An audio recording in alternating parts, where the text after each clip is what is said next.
1. Clearing intersections. Whether approaching, turning, going through, or starting up at intersections, scan ahead. Look left, right, then back to the left. Scan your driving scene, getting the big picture, and look left, right, first looking for any pedestrians, bicycles, motorcycles, and vehicles to ensure they are obeying their traffic sign or signal, and looking for any obstructions that may block your visibility. Look left the second time because that's the first lane of traffic I'm going to enter.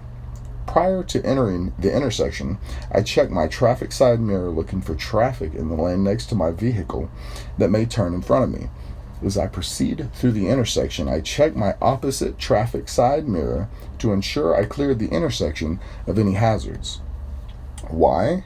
Keeps you alive at intersections. 2. When stopped in traffic. When stopped in traffic, I leave enough space between the front bumper of my vehicle and the rear bumper of the vehicle in front of me. If that vehicle stalls or becomes disabled, I can maneuver around that vehicle without having to back up in traffic. The space I leave in front of my vehicle is proportionate to the size of my vehicle. The longer my vehicle, the more space required. Why? Have escape route. 3. Count 1, 2, 3 after vehicle ahead has started to move. Count 1, 2, 3 after the vehicle ahead has started to move before placing my vehicle in motion. This will automatically establish a space cushion and allow me to bring my eyes up to the driving scene ahead. Why? Keeps you away from billboards. 4. 4 to 6 second following time for speeds up to 30 miles per hour. 6 to 8 seconds for speeds over 30 miles per hour. To calculate following distance, when the vehicle ahead passes a stationary item, start counting 1 1001, 1 1002, 1 1003 until the front bumper of my vehicle reaches that item. This is my following distance in seconds and gives me time to act to any changes in the traffic scene ahead. Why? Buys time. 5. 8 to 12 seconds eye lead time. 8 to 12 seconds of eye lead time is the depth of which my eyes should be most of the time while driving. To establish eye lead time while driving, I pick a stationary item in front of my vehicle and start counting 1 1001, 1 1002, 1 1003 until the front of my vehicle reaches that item. That is my eye lead time in seconds. Remember that it is a maintained depth of vision. Why?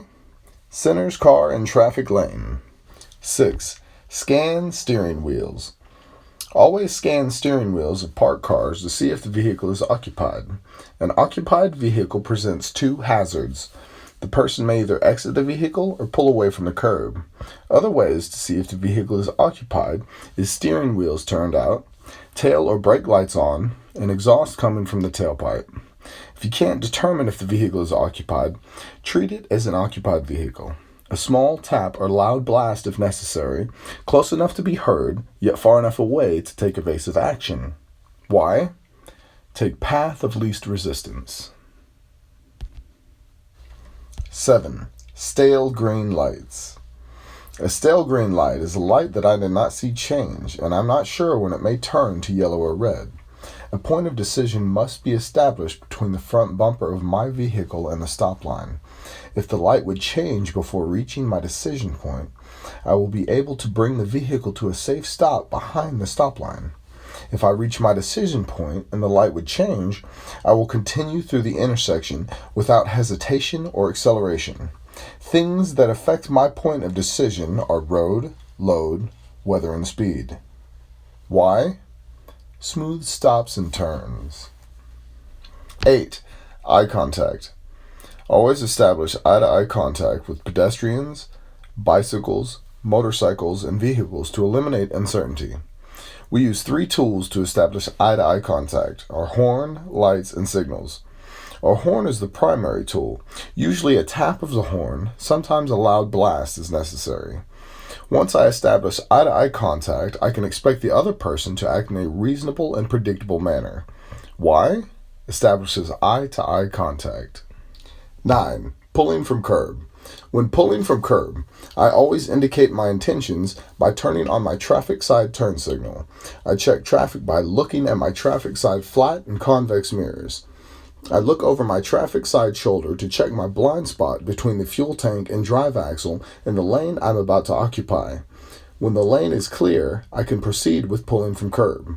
I do not deactivate my turn signal until all of my equipment is completely in the lane I am occupying. Why? Communicate in traffic. Horn, lights, signals. 10. Use of mirrors and gauges. I check a mirror every 5 to 8 seconds, looking for lane position, traffic conditions, and mechanical problems. I substitute a mirror check, when traffic allows, with one of my primary gauges, oil or water, looking for normal readings. When I check a mirror or gauge, my next eye movement is back to the front. Never go mirror to mirror, gauge to gauge, mirror to gauge, gauge to mirror. Why? Keeps eyes ahead of car.